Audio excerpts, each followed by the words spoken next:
What's up, everybody? Kid Moto 22 coming to you today with another moto vlog. Thought I'd talk to you today about my first. Not my first time on a motorcycle, but I had some firsts this week that I wanted to discuss with you guys. Thought that it'd be a good follow-up to what I've learned on a motorcycle. So let's get after it.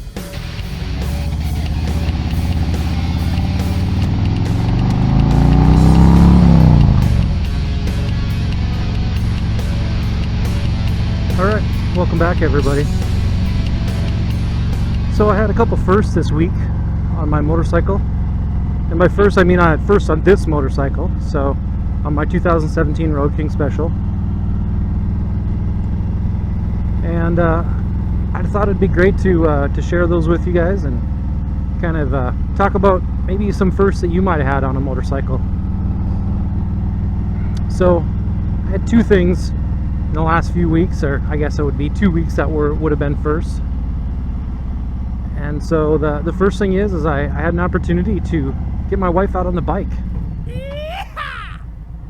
That was a great experience. So when I got the RoadKing Special, one of the things that we certainly discussed was two-up riding. My wife said she certainly would do that. She was interested in it, but I think she really probably wasn't as interested on the Sportster. And quite truthfully, I didn't really have that Sportster set up for two-up riding for two adults. I mean, I had a two-up seat, but the passenger pillion on that seat was really not designed for riding, and certainly not designed for riding long distances. And so that was really not going to be something that we were going to do. But I got her all set up. I bought her a helmet and kind of went over some safety things, you know, really specific with her balance and leaning on the bike, making sure she kept her body where to mine in corners, listening to the sound of the bike when you're at an intersection. You know, when the bike drops down into gear, you can anticipate that, you know, that we're going to be moving forward. Feeling when the bike stops, you don't get that, you know, helmet bobble, kind of slam the helmet into the back of your helmet thing that happens for new passengers. And so we had discussions about these things, and she was ready to go. So we had a really nice kind of warm day, warm night, and sort of evening time right here. And we went out on the bike. Took her for her first ride. We were out for probably, I guess probably 45 minutes. Nothing too crazy. It was all in town. She wasn't really ready to experience getting out on the highway, open road, that kind of stuff. And so it was all in town ride. And I bought her a helmet, got her all fixed up. That took a little bit getting used to for her, kind of squeezing that on her head and getting her glasses adjusted and getting that whole situation squared away. And we got on the first ride, and it was good. It was a good experience. It was fun. It was certainly fun for me. I was very excited to share that with her and to get out and have her experience this bike and the differences that this bike had from even the first bike. Now, this wasn't our first time riding together, but it was certainly our first time riding on this bike. She had ridden with me a few times on my very first bike, which was a Kawasaki Vulcan Classic 800. I believe it was a 2004 or 2005. I don't remember right. I bought it brand new, but I don't remember what year it was. But she rode with me a few times on that bike, and you know, that bike was actually even better set up for two-up riding than than my 1200 Sportster was. But it didn't, that Vulcan 800 did not have the power, obviously, of a 1200 Sportster. But the ergonomics were really better set up for 2-up riding. And she enjoyed that, but that bike just, with 2 people on it, it struggled. I mean, it really struggled to keep you going and keep you comfortable and that kind of stuff.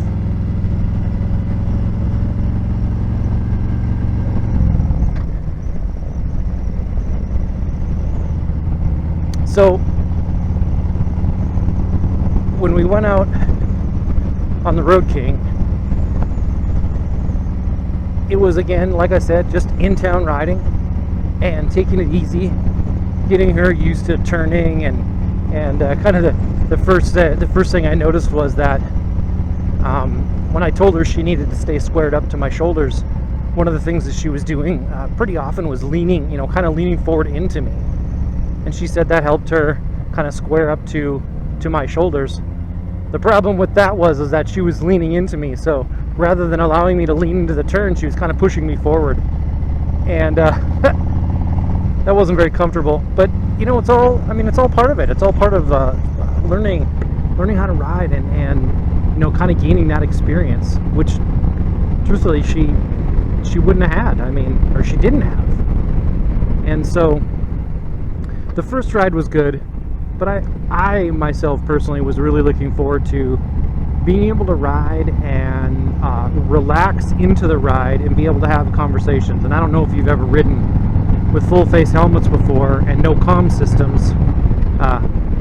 It's certainly not very relaxing in terms of trying to have a conversation. You're kind of turning your head and taking your eyes off the road and screaming back and forth or talking at intersections, and it's really not comfortable.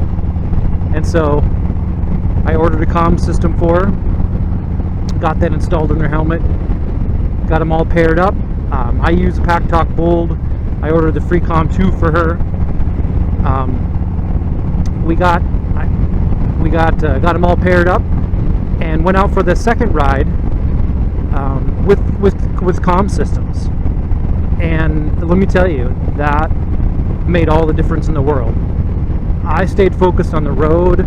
We had just a nice conversation. It was really nice to kind of get on the bike, feel that kind of relaxed feeling of being on your bike, and be able to have a conversation with my wife at the same time. Sans kids, right? Anybody with you have kids out there know, especially young ones, that your opportunity to spend some time, just you and your spouse, without them is few and far between. And so this was good. It was a good opportunity, and it was a lot of fun.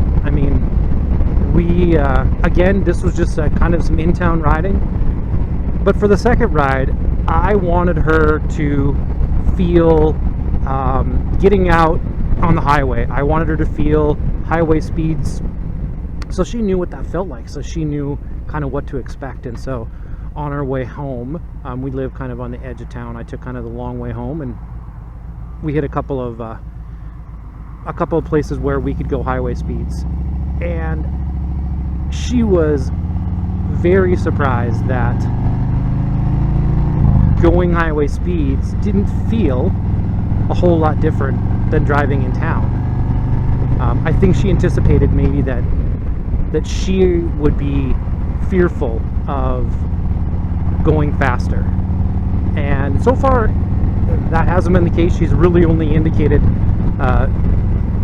going highway speeds when there's a lot of traffic, and really, who likes a lot of traffic when you're going highway speeds? No one, right? So that's not really an issue. But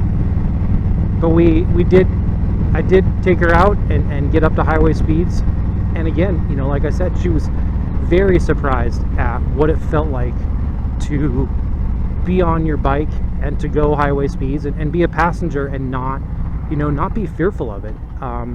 In fact, when we were on our ride, I had taken her out and gotten her up to speed and asked her to guess the speed, and she really had no idea. She thought we were going about 55. Hey, and and we were not. We were going 70. So when I told her that, she was really, really surprised. I mean, just wow, you know. She said it didn't feel like 70, and I said, yeah, that's a nice thing about riding, you know, kind of a touring style Harley, is that when you get up to speed, you oftentimes don't feel like you're going as fast as you are. It's a little bit deceptive, truthfully. So we had an opportunity to go out that second time and get her up to some highway speeds, and she enjoyed it even more. So the third time was another first, right? So this time it was all her. We were in the house, had done a couple things that evening, had dinner, you know, got the kids settled down, and my wife came up to me and said, "Hey, do you want to go for a ride?" And I looked at her and said, "Really?" That truly was my response. And so she brought it up, and I said, "Absolutely." So, you know, we got ready and got our helmets, got our comms paired, and got on the road. And so this time I went out with the intent of knowing I was going to take her on a route that would take us to some areas that would be, you know, kind of more, let's say, highway orientated. And again, just nice, relaxing ride, not like crazy interstate speeds, just a nice, relaxing ride. And that brought us to kind of a, you know, riding it at dusk, which was fun. You know, kind of getting an opportunity to ride in that kind of dusk time. So the fourth time that we went out, and this is all truly like in the last 2 weeks, you know, after I got her out the first time, then we've ridden, you know, about every other day, kind of in the evenings for about an hour. So the fourth time, I wanted to see, you know, can she ride for an hour? Can I get her to ride, be on the bike, on the seat for an hour long? Because, you know, if you're going to make any trips, I mean, you should be able to ride for an hour without getting off the bike. I mean, so we got out, and this time it was a little bit later in the evening. We actually didn't leave our house until about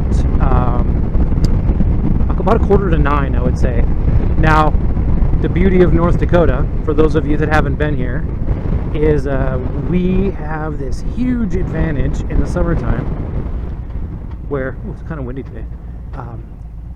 We have this huge advantage in the summertime where we get light in the summertime very, very late. So in the midsummer like we are now, and I know for a lot of you, the, you know, third week in July is not midsummer, but it definitely is for us here. But by the midsummer, we're looking at days that are still very light out at 10 o'clock at night. The sun usually sets about 9:45, 9:50, and you know, it's really not dark per se until, I'd say, you know, 20 after 10. Got a bunch of construction going on over here. And so we went out for our fourth ride. Again, like I said, with the intent of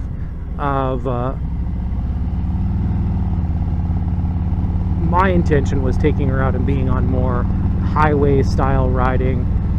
So we kind of got on the road and went right out of town. I wore loud construction. I wore a long sleeve flannel that night, and she's, you know, we were leaving, and she's kind of like, you know, do I need my gloves, or I'm sorry, do I need a jacket? And I said, well, you might want to bring one, you know, throw it in the bag, we'll bring it along. And we kind of got to the edge of town, and I pulled over and I said, why don't you throw your jacket on? We're gonna head out of town a little bit, and you're probably gonna feel pretty chilly. And so she did. She threw her jacket on, and out we went. And so this brings me to my third first in the last 2 weeks. Was first time taking the 2017 RoadKing Special out on a night ride. And again, you know, some of you are probably like, you know, that's a part of the deal, right? I typically don't do a lot of night riding, and not I guess I wouldn't say purposefully. I spend a lot of my time commuting back and forth to work. I ride back and forth to work as much as I can. When I did my long camping trip a few weeks ago, that was all daytime riding. I ride in the evenings when I can. If I haven't ridden to work and the weather changes, say for instance, I'll ride in the evenings at home. But evening, like I said, when it's light out here till 10 o'clock, you're really not riding at night very often. And so we just happened to not start our ride till 9:30, and so I knew we would be riding at night, and so prepared myself. I have some glasses with clear lenses that I brought along. Made sure that we were going to be warm riding and wearing, or having enough gear to stay warm. And we're able to do that night ride. So that was good. I mean, that was a lot of fun and good just to give you a different perspective. Truthfully, I got back from that night ride and I thought, I want to get out myself on a solo night ride, so I can get on a little bit and feel that tunnel vision per se of riding at night. So where you're riding and your view is not much further than your headlights, and you can really kind of get that tunnel vision of riding and feel a little bit like you're all alone. I think that'll be another first I would really like to experience. So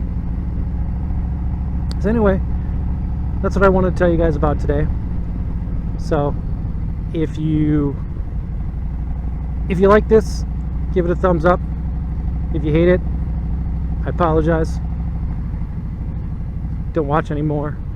But if you do like the content, you like what I'm doing, subscribe. You can hit the subscribe button. Hit the bell icon so you can be reminded of when I upload new content. So I'm trying to get my content out about every 2 weeks. And if you haven't heard, I will be joining a group of guys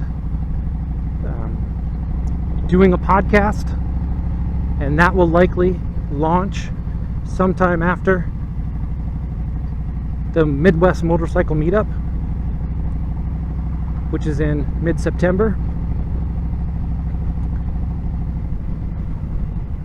And so I'll be a part of that podcast, and likely I'll tell you guys a little bit more about my future plans for the channel. Probably in the next video I'll tell you a little bit more about future plans, and I think what I intend on doing coming up. So thanks for joining me. Thanks for being a part of the community that we're building here. This is Kid Moto. I'm out.